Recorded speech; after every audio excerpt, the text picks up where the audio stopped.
Ese wari uzi yuko mu gihe cya Open Mainnet uzajya ubikuza payi ikakugeraho kuri Mobile Money yabaye amafaranga y'amanyarwanda?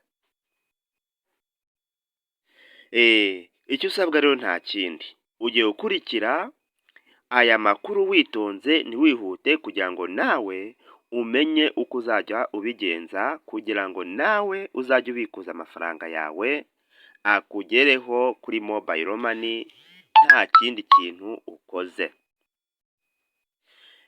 Jyewe rero ugiye kubagezaho aya makuru nk'uko bisanzwe ni Flex, nkaho channel yo ni P-Mining TV. Mbahaye ikaze.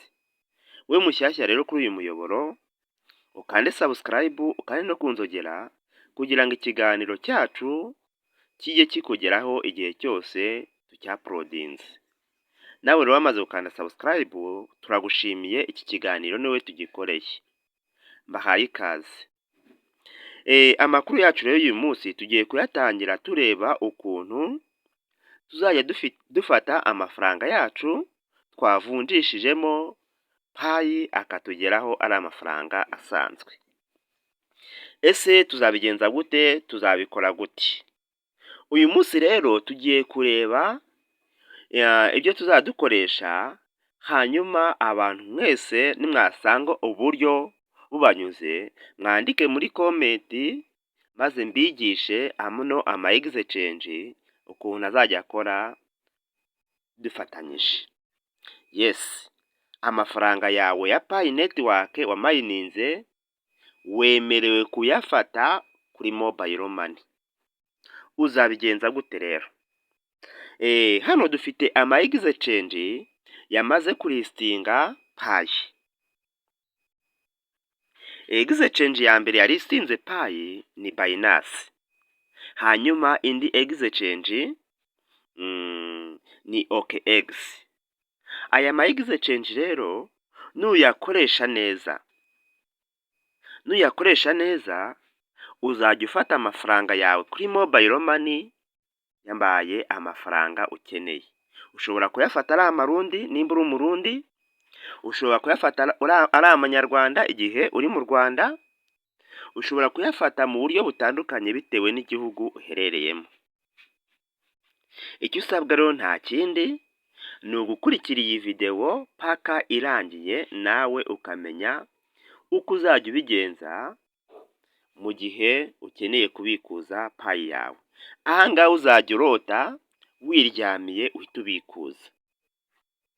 Uzaba ukenera kugura imodoka ubikuze.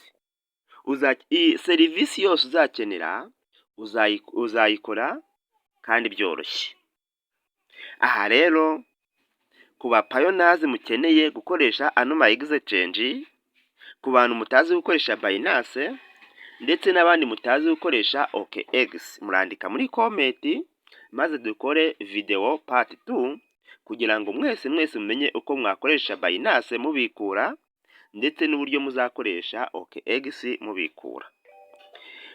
Iki kiganiro tugiye kurebera hamwe uko ano ma exchange ateye, hanyuma mwandike muri comment my friend igihe wumva udashoboye gukoresha ano ma exchange n'uburyo wakora ubikura. Mwandike muri komenti, ntubyihererane igihe wumva utabishoboye, maze iyi video tuyikore. Yes, hanyuma twagiye rero kuri Binance aka kanya yamaze kulistinga Pi Network kwizayibikura. Aha ngaha Binance iragenda ikagirana amasezerano na Pi Network, ubundi bakemeranwa. Iyo bamaze kwemeranwa Binance iralistinga. Ariko nubwo yalistinze aka kanya ntago turatangira kuyikoresha tubikura payi zacu. Hano rero igihe Open Mainnet izaba yatangiye tayari na Binance izaba yatangiye kubikura payi. Murabizi yuko muri iyi minsi impamvu Binance cyangwa OKX taratangira kubikura ntago turagira igiciro gihamye cya payi. Aha rero hakaba hakirimo urujijo, ntabwo umuntu ashobora kuvuga ngo yabikura kubera yuko ntabwo igiciro kiramenyekana. Nayo mpamvu zino exchange zitaratangira gukora akazi ko kubikura. Igihe cyose rero muzumva igiciro cya Pi, Nicolas agishyize hanze akavuga ngo igiciro cya Pi turagendera kuri GCV nk'uko tubizi. Tayari Binance izakora exchange igendeye kuri GCV. Ibi rero birumvikana ntago ari ibyo kujya gutekerezaho cyane. Nujya muri Chrome ukandikamo Binance bahita bakwereka ukuntu yabaye listed. Ariko abantu mfite impungenge y'ukuntu tubireba, murandika muri comment rwose turebe uko twayikoresha. Yes, twayigiye rero kuri OKX. OKX murabizi ko yo yatanze na update. Yaduhaye na update itubwira ngo aba pioneers mukeneye gutangira gukoresha OKX yari istinze Pi. Aka kanya ushobora gufata Pi yawe iri muri available balance ukagenda ukayishyira hehe kuri OKX. Murumva rero ni ibintu byiza cyane.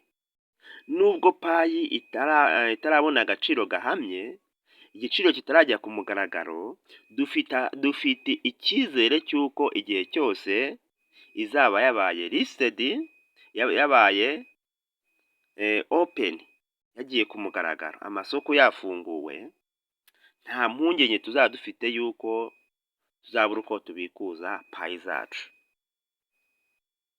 Uzajya mu isoko amafaranga agushiranye ukandika ku kanyenyeri. Uzajya hehe ukeneye amafaranga uyabikuze byoroshye.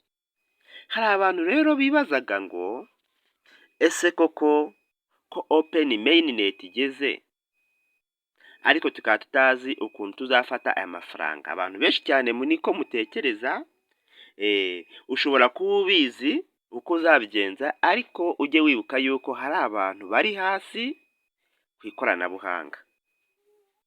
Aha rero niwumva kino kiganiro ugasanga wowe hari icyo uzi, wumve yuko hari abandi bantu noneho bakeneye kubimenya batazi naho n'ibyo ari byo. Ushobora gusanga hari umuntu atazi na OKX icyo ari cyo cyangwa Binance. N'iyi Pi kugira ngo ayinjiremo wenda ari nk'umuntu yayimushyizemo. Aha rero ushobora kuba wowe uzi neza yuko Binance izabikura, OKX izabikura, tuzabikuza dukoresheje ITM ndetse n'amabanki atandukanye, ariko hari umuntu utabizi neza. Ibi rero ni ingenzi ku ba pioneers, tubikurikirane neza maze ejo kuri open mainnet itazabura ukubikuza. Ikindi nongera kugira ngo nongere mbibutse kandi mbashishikariza, my friend, iyi minsi ya open mainnet abantu benshi cyane bazatakaza Pi mu buryo batazi. Aha rero muzitonde mu kubikura Pi zanyu, ejo utazajya ubikuza Pi imwe ukabura Pi igihumbi. Ibyo bizabaho cyane ku bantu mutazi uko muzabikura zino Pi zacu. Niyo mpamvu mbashishikariza kugira ngo mukurikire izi video ngiye gukora muri iyi minsi. Dutangiye tureba exchange tuzakoresha, turagenda tureba ngo exchange izakora gutya, izajya ibikura gutya. Igihe cyose uratumiwe kuri uyu muyoboro, kurikira amakuru witonze, ntiwihute. Uzava kuri uyu muyoboro wa Pi Mining TV nawe uzi uko uzajya ubikura nta muntu ubigukoreye. Icyitonderwa, niwihutisha hari ibyo uzajya uhomba. Hanyuma dufite na groupe ya WhatsApp duhuriramo, tukaganira ku byatubangamiye. Niwumva ari ngombwa kuyijoyininga, urajya muri komenti turashyiramo link, maze mujoyininge gurupe ya WhatsApp, mwese mujye muza tuganire, twungurane ibitekerezo kugira ngo Open Mainnet itazadutungura. Murabizi yuko uko bwije n'uko bukeye iminsi ivaho. Ubu dusigaje iminsi 4 Open Mainnet ati ba. Urumva rero ni ibintu bigoye kandi ni ibintu dushobora gushyiramo imbaraga kugira ngo buri muntu wese iyo minsi 4 nibura abagize ahagera. Kandi ngira ngo nongere mbabwire ngo niba Open Mainnet ibaye kuri uwo munsi, irinde kuhita uvuga ngo ugire amashyushyu yo kubikuza. My friend, banza witonde, wige neza ukuntu uzabikura aya mafaranga. Ushobora kuzihutira kubikura ukabura amafaranga yawe menshi cyane. Banza witonde, wige, umenye, nurangiza uzabikure amafaranga yawe nta na make yubuze. Ndabashimiye rero mwebwe mukomeza gukurikira aya makuru yacu, mbashishikariza kugira ngo niba ufite ikibazo ujye wandika muri komenti, tugufashe, turahangaha kugira ngo dufashanye. Kandi mujye mukanda like, my friend, mujye mukanda like kugira ngo munyereke yuko turi kumwe. Kandi mujye mugerageza kureba amavideo muyarangize, kuko iyo utarangije video ntago umenya icyo yavuze. Murakoze, ndabashimiye, duhure muri part 2 y'iyi video.